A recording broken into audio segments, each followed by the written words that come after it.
There everyone, and welcome to this beginner's guide for Europa Universalis 4. My name is Darkwing and I'm going to be running through the basics of the game to help new players out in actually learning how to play the game, because the tutorials, it's not really what Paradox is known for.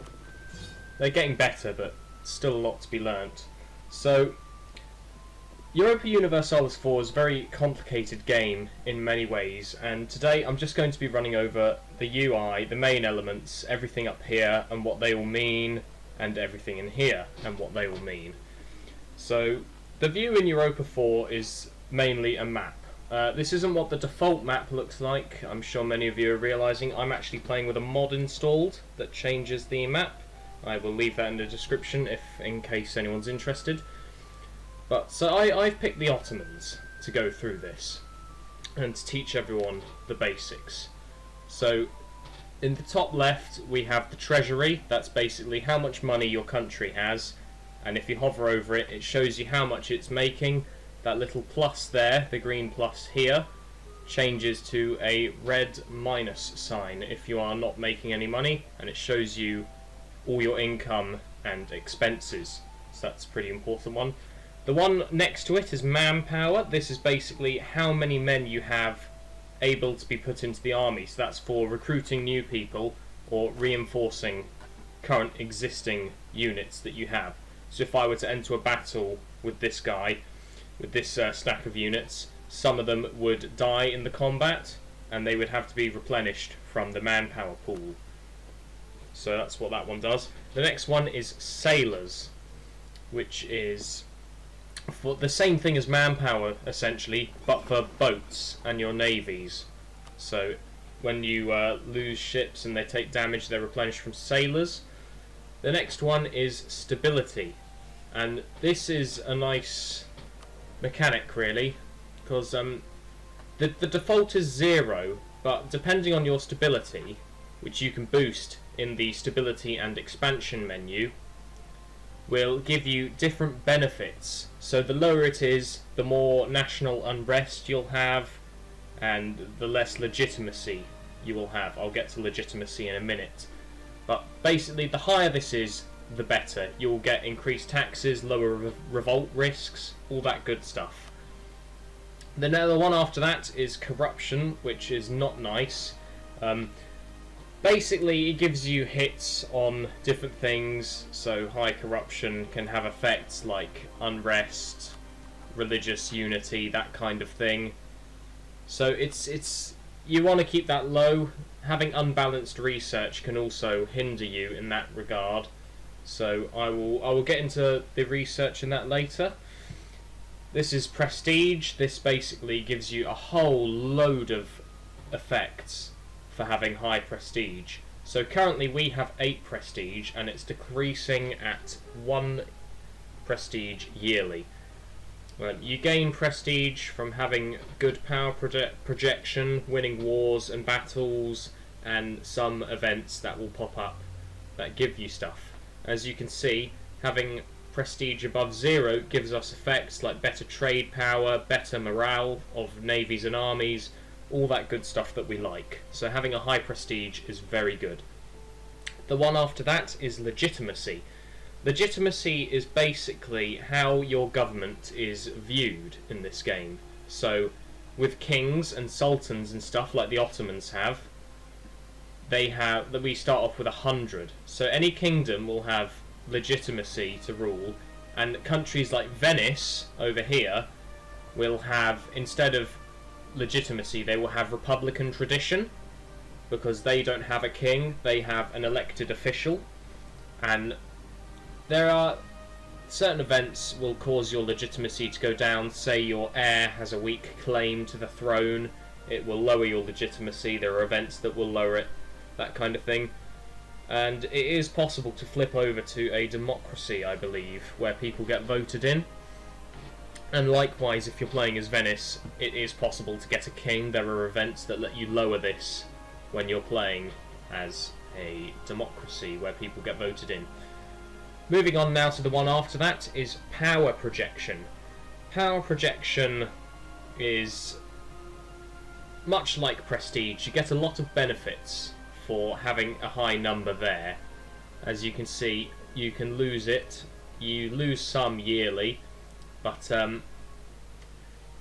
with my current power projection of plus 16, we get benefits to morale and global trade power, so it works much the same as prestige, but with a few more effects. As you can see, if we have 25 of it, we get another leader without upkeep. I'll explain those later. And also, if we have 50 of that, we gain plus 1 to our Manik Points, which I'll be going on to in a second.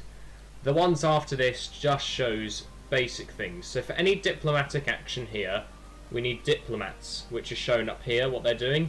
So say if we wanted to improve relations with Austria, we would have to commit a diplomat to that. So it limits you in how many actions you can take. So you need diplomats to build spy networks, I'll get onto that soon, and to declare wars. It's also the same for missionaries. If I want to convert the religion here, then I would have to commit that missionary, and I couldn't convert any other area. There's also merchants, which are both currently committed, which are a form of income, and there's colonists, which we don't need to worry about yet, because that's for the later game.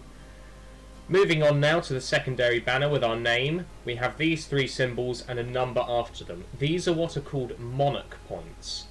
They're here for every country, and this basically dictates how you can play the game. So they're split into three major areas: administrative, diplomatic, and military.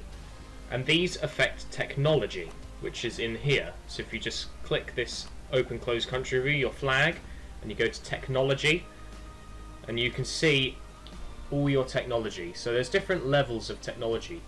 Most countries, I think all of them maybe, start the game with 3 in each. And as you can see, once this green bar gets filled up, we can upgrade our technology. And each one has a base cost that's affected by your technology group. So say we wanted to upgrade our administrative technology, we would need 598 administrative points. As these are used in varying other actions, so say I invaded the Byzantines here, which we'll get onto later, and took some of their land, and I wanted to make it a core, like all this other land. You see cores and claims, we consider this to be one of our core provinces. Then you have to spend administrative for that. Say we wanted to slap a new general onto one of our armies, we can spend 50 military power to recruit a new general. We can also commit our ruler to being a general, but we'll just assign our existing general for now. There are things in the game called technology groups as well. Now, this is a new system that's been implemented in the new patch and expansion that has just come out. I am running with all expansions enabled, just so you know, so not all of these features will be accessible to some of you, depending on how many of the expansions you have.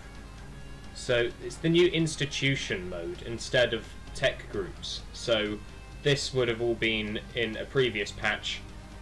Western European, Poland, Lithuania would have been Eastern, and you take hits to your technology prices based on what tech group you're in. But that's been replaced with this new institution system.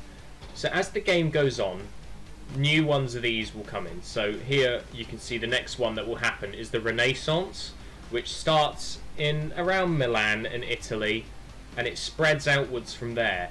And once it affects a certain number of your provinces, you can embrace it as your main one instead of feudalism. When the Renaissance comes around, when it starts, your tech costs will start going up to a maximum of 50 if you haven't adopted it. Now onwards to these. These are alerts that the game gives you for your country. So you can see here we have too few rivals. If we come into the diplomacy view, we can see a bunch of information about our country. You can see our tech levels, our prestige, all that kind of stuff. You can do this for any country. You can go and have a look at their tech levels and everything. But it also shows this information here, our enemies and our rivals. Enemies are AI countries that rival you. So you can see the Byzantines here have rivaled us. Hungary has rivaled us, as has Poland. they have also rivaled us. Having many rivals helps your power projection. So you can see here, if we enter wars against them, our power projection will go up. And if we insult or humiliate them, it will go up. And if we support rebels, it will go up as well. But currently, we start the game with no rivals. So we can go in here, we can click on one of those little shields, and we are presented with a list of countries that are roughly a similar power to us. Of course, if we're the Ottomans, we can't go out of our way to just rival Theodoro here, who's a one province minor, because it's just, they're never going to be able to catch up to us. So we're going to rival the Mamluks, because we want to expand there later. And you can see, by rivaling someone, we get more prestige from winning battles against them. We get no trade efficiency penalty when embargoing. I'll get onto that when I go over trade. We get better spy network construction and less diplomatic cost for demanding provinces in peace deals. So I'm going to go ahead and rival the Mamluks, the Byzantines, and I will also rival Karakoylan here, because we're going to be expanding out this way very heavily in the early game. The Ottomans is a very nice country to play for your first game. They're easy to get to grips with, they're quite powerful in the early. You can see here with the new Great Powers feature, we are actually considered a Great Power as we have this glow around our flag. And if we go and view the Great Powers, we're actually the third Great Power in the world, only beaten by the French and Ming, who is China, but we can't, you can kind of see him, but we haven't really discovered that yet. Here we have advisors. Advisors affect a bunch of stuff. So you can see here, these are national focuses. This is a feature in one of the expansions. I can't quite place which, but if you click one of these, it will set it as your focus. So it will take, if I set, you can see, actually, you can see currently our focus is military. So it's adding +2 to that power each month. So we get 2 bonus on here from having it as the national focus, and it removes 1 from the other 2 for having military as the national focus. You can click it again to remove it, but I'm going to leave it there for now. Advisors are these here. You can get an administrative, diplomatic and military advisor, and I believe there's an idea group which unlocks another one for you. I will get onto that later. So you can see we can go in here and we can hire these people. They require a sum of money up front to hire, and then they cost maintenance each month. However, they give us effects. So say if I was to hire Mohammed here, he would give me a stability cost modifier of -10. Meaning, if I were to come and increase my stability in here, I wouldn't have to spend as many admin points to do that. And there are varying ones, each costing more or less, but they also add monarch points. So if you're not getting much on a tech, on a monarch point even, then you can go ahead and hire one of these guys in any of the categories to speed that up for you. I'm not going to do anything here. This white flag with the timer shows our truces. So after a war, you get a truce period where you can't go back to war with that person for a set amount of time. As you can see, we have truces with pretty much everyone bordering us, including the Pope and Venice. So if I were to go ahead and invade Poland and Lithuania now, straight up, I would take a stability hit for breaking my truce. I would also take a war exhaustion hit, which I will move on to soon. This hammer and saw shows what we can build in our provinces. So as you tech up, you unlock buildings that you can construct in your provinces, which is each one of these. So currently, we only have the castle. So these symbols here, they will be different on the standard game, because I'm using a mod. When an enemy walks into a province, say they walked into Bozok, best way to explain this. A fort projects a zone of control, meaning the best example here is if I was in here sieging down Kef, which has a fort, and I had another army sitting in Annaba, and I wanted to walk into Bizerte to siege it down, I wouldn't be able to. I'd have to get on a transport boat, go up into the Barbary coast, over to Cape Bon, and then do a landing in Bizerte. That's because of Kef's fort and its zone of control, meaning we have to siege that down before we can move on to Bizerte, and then the capital of Tunis, which is Tunis. So forts are useful, but they cost a lot of money to maintain and build and upgrade. So you can see each fort has a maintenance of 1 ducat a month, which is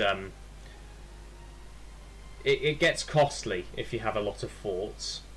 Here we have national decisions and missions.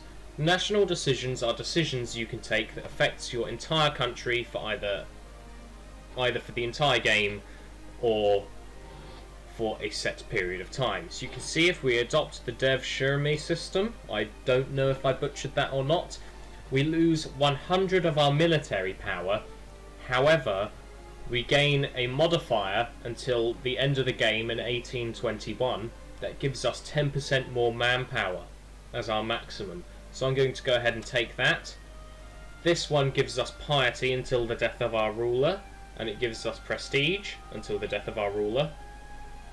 It gives us prestige until the death of our ruler, and it gives us 10 piety. I'll get onto piety in a minute. This one, until the death of our ruler, gives us less national unrest and piety. Missions are objectives the game sets out for you.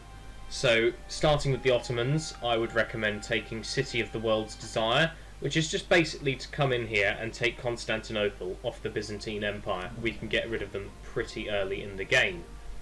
Now, after I've taken that, it's given me a claim on Constantinople, and we've seen this pop up. This shows you claims on provinces that you do not control. So if I had claims on Alentia, it would be added to the list, but currently we just have Constantinople on the list because we're going to invade that soon. This little cross icon here shows you that you can convert provinces to your religion. So currently our religion here is Sunni, which there's varying religions in the game. Most of the nations in Europe start off as Catholic. As you can see, everyone down here is mainly Sunni. The Timurids are Shia, and then we've got Hindu in India.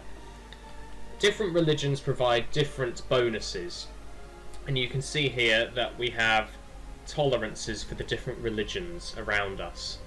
But we can also change a province to our religion. This takes time depending on your missionary strength, but it is useful to do, because you can see if we go and hover over this, it's giving us a benefit to local unrest. But usually when something isn't the same religion as you take hits to taxes and stuff. Actually, that might have been culture, but generally it is good to convert to your religion, because you see in religious unity, because we're only 88% united in our religion, we have a stability cost modifier plus 11%, yearly corruption, and national unrest. So it is useful to convert. I'm going to send this guy to do it right now. You can see this is the summary of his missionary strength. So he'll convert them at 1.9% every month. So you can see we're now converting this province up here to our religion. We can also take something called Defender of the Faith, which means any country that is the Sunni religion that is attacked by a country that isn't our religion can call us to war to protect them. But you can see we also get a bunch of benefits from becoming that. We get better morale, less war exhaustion, more prestige, and another missionary to play with. However, our technology cost does go up.